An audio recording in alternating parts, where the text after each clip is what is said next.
The laughter wasn't meant to be cruel. That almost made it worse.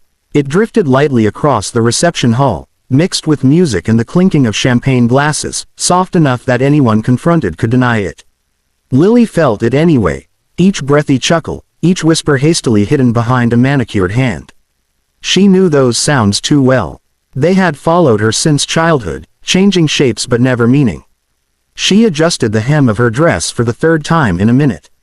It was a pale blue, borrowed from a relative who had insisted it would look slimming.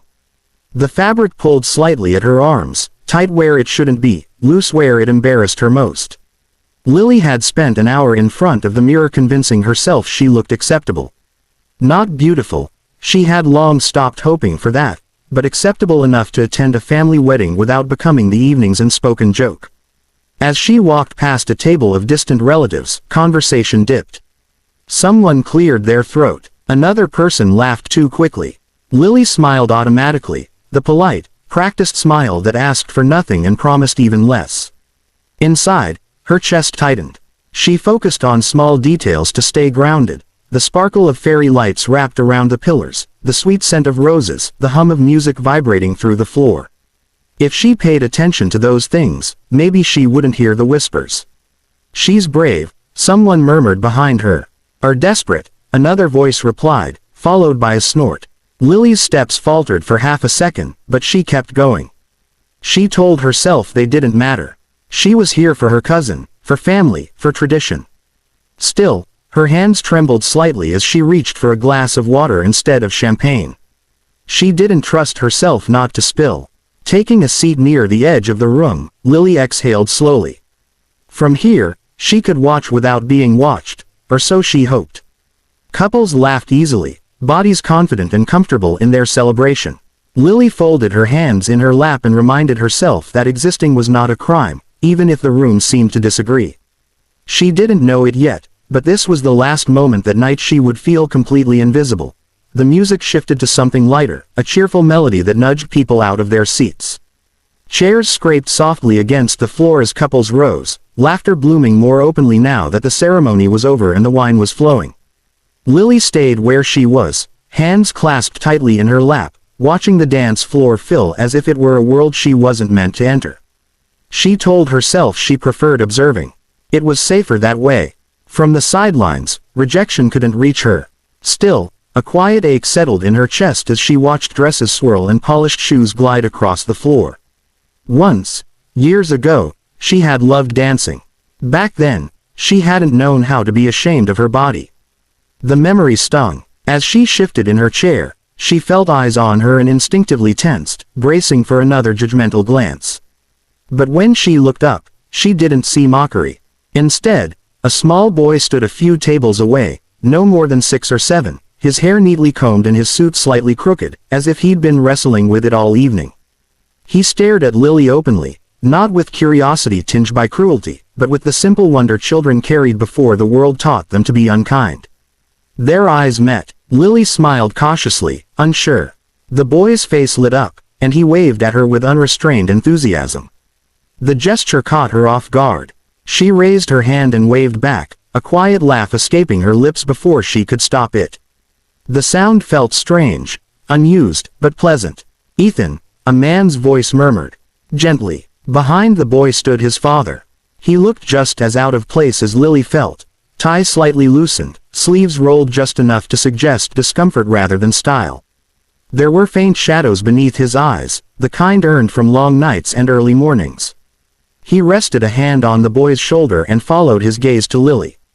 For a brief moment, Lily considered looking away. Old habits urged her to disappear. But the man smiled first, an awkward, honest smile that held no trace of pity or judgment. Just recognition. Like he, too, knew what it felt like to stand on the edges of a room, unseen and unsure. Lily returned the smile, softer now. Something warm stirred inside her chest, fragile but real. The laughter and whispers faded into background noise, replaced by the simple comfort of being noticed without being measured. Across the room, the band struck a new chord, louder this time. The dance floor filled completely. Lily glanced down at her folded hands again, certain the moment would pass. She had no idea it was only the beginning. the song changed again, slower this time, smoother, the kind of melody that encouraged closeness. The lights dimmed slightly, casting the room in a warm glow. Lily remained in her chair, half listening, half lost in her thoughts, when a shadow fell across the table in front of her. She looked up and felt her breath catch. It was the man, the boy's father.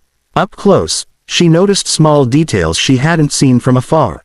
The faint crease between his brows, the nervous way he rubbed his thumb against his palm, the hesitation in his posture. He didn't look like a man accustomed to grand gestures. If anything, he looked like someone who had rehearsed this moment in his head and was still unsure if it was the right thing to do. "Hi," he said, voice low but steady. "I'm Daniel." "Lily," she replied, her voice barely above the music. He glanced briefly toward the dance floor, then back at her, as if gathering courage. "I was wondering, would you like to dance?" For a split second, Lily was sure she'd misheard him. Her eyes flicked around the room, searching for laughter, for pointing fingers, for the reveal of a cruel joke. She found none. Conversations nearby had quieted. People were watching. Heat rushed to her face. The word stuck in her throat. Every instinct told her to say no, to protect herself, to avoid becoming a spectacle. She imagined the whispers already forming, the comparisons, the comments about how ridiculous they would look together. Daniel didn't rush her. He simply stood there, hand extended, expression calm, patient, sincere. "No pressure," he added gently. "I just thought, you looked like you might want to." Something inside Lily shifted, tired of shrinking, tired of apologizing. Slowly, with fingers that trembled, she placed her hand in his. The room seemed to exhale. As Daniel helped her up, a few stunned gasps rippled through the crowd. Someone laughed, but it died quickly, smothered by the weight of what was happening. Lily felt every eye on her as they stepped onto the dance floor. Her heart pounded, but she lifted her chin. Daniel placed a respectful hand at her back, leaving space, letting her lead as much as she wished. They moved slowly, awkward at first, then easier, finding a rhythm that belonged only to them. Lily felt her shoulders relax. Her breath steadied. The music wrapped around her like reassurance. She wasn't invisible anymore, and for the first time that night, she didn't want to be. When the song ended, the silence lingered for a heartbeat longer than Lily expected. She and Daniel slowed to a stop, hands still lightly joined, both of them breathing a little faster than before, not from exertion, but from the weight of the moment. Lily braced herself, waiting for the laughter to return, for the room to reclaim its cruelty. Instead, someone clapped, then another. The sound spread, hesitant at first, then stronger, filling the hall with applause that felt nothing like mockery. Lily blinked, stunned. Faces she had feared moments ago now looked thoughtful, even ashamed. A few people smiled. Not the tight, polite smiles from earlier, but something closer to admiration. Ethan broke free from his chair and ran toward them, his small shoes thudding against the floor. "Dad," he exclaimed, wrapping his arms around Daniel's leg before turning to Lily with pure delight. "You dance really good." Lily laughed, the sound bright and unguarded, and bent slightly to meet the boy's eyes. "Thank you," she said. "You're a very honest judge." Daniel smiled down at his son, then back at Lily. "He's the toughest one," he said quietly. Then, lowering his voice so only she could hear, he added, "You looked beautiful out there. Especially when you stopped hiding." The words settled into Lily's chest, warm and steady. No one had ever said something like that to her without conditions attached. She felt tears prick her eyes, but this time they weren't from hurt. As they walked back toward the tables together, Lily noticed the difference in the room.